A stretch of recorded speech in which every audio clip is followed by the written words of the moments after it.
Hey everyone, Mr. Sujano here. In this video we're talking about Nintendo Switch, arcade stuff, Vita3k and more. Let's get started. Alright, we'll kick things off here talking about PlayStation Vita emulation on Android with Vita3k, and Vita3k just had a major development breakthrough. The legendary MacDo says yes, I finally got memory mapping to work on Android with buffer trapping.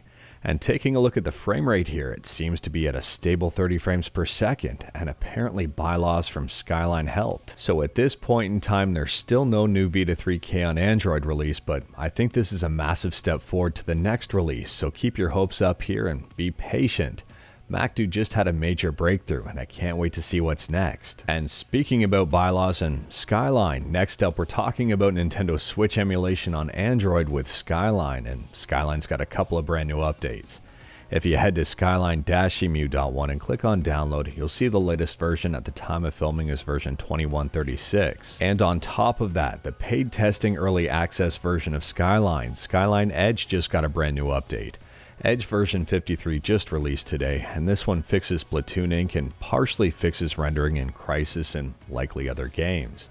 And it also allows Animal Crossing to show some graphics and go in-game with turnip drivers. So here is Super Smash Bros. Ultimate up and running on Skyline Edge version 2136, which is the free mainline build. And the same person has parts of Nier Automata up and running at 60 frames per second. As for Skyline Edge, here is Crisis 1 up and running at 12 to 14 frames per second. This game that starts with Bio and ends with Shock is also up and running, and if you know what game it is, let me know in the comments below. Moving on, and we're talking about some arcade stuff, and if you're a fan of F-Zero AX, I'll drop a link to this video in the description below. It is up and running in Dolphin. Now, F-Zero AX requires a special version of Dolphin. It's called Dolphin Triforce, and unfortunately it's not available on the Dolphin website. Well, it is, but this one is highly outdated. It was last developed 9 years ago. The specific version of Dolphin Triforce you need is over on GitLab. It's also free and it's also open source, and I'll drop a link to it in the description below.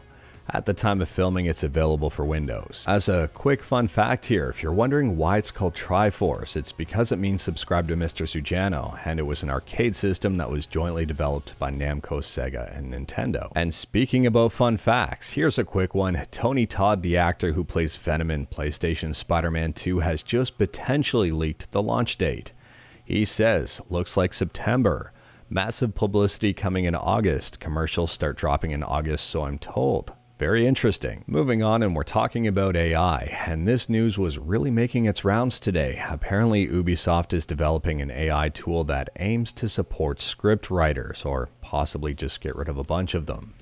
Ubisoft Ghostwriter will generate NPC phrases and sounds. And this has been a hot topic because a lot of people are saying it's going to get rid of jobs, and other people are saying, you know what, it's going to really enhance games by adding a heck of a lot more dialogue and some ridiculous dialogue. To be honest with you, I'm not quite sure on how I feel about this one just yet. I mean, if they had the chat engine in-game to continuously generate NPC dialogue, well, that would be kind of something.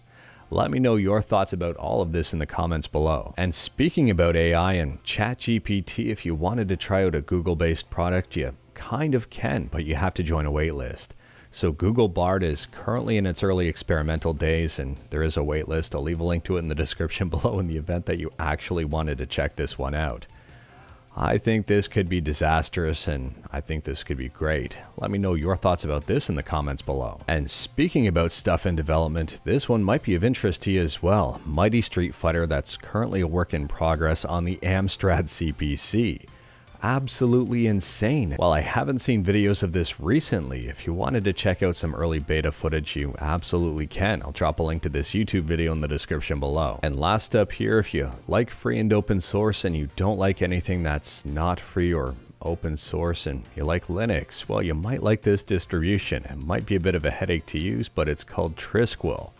I'll leave a link to it in the description below. Now, the entire reason I say this operating system might be a headache to get up and running, at least initially, is because it doesn't ship with anything that's not 100% free and 100% open source. So a web browser like Firefox doesn't make the cut. If you've got an NVIDIA GPU, you're gonna have a headache on your hands, at least initially.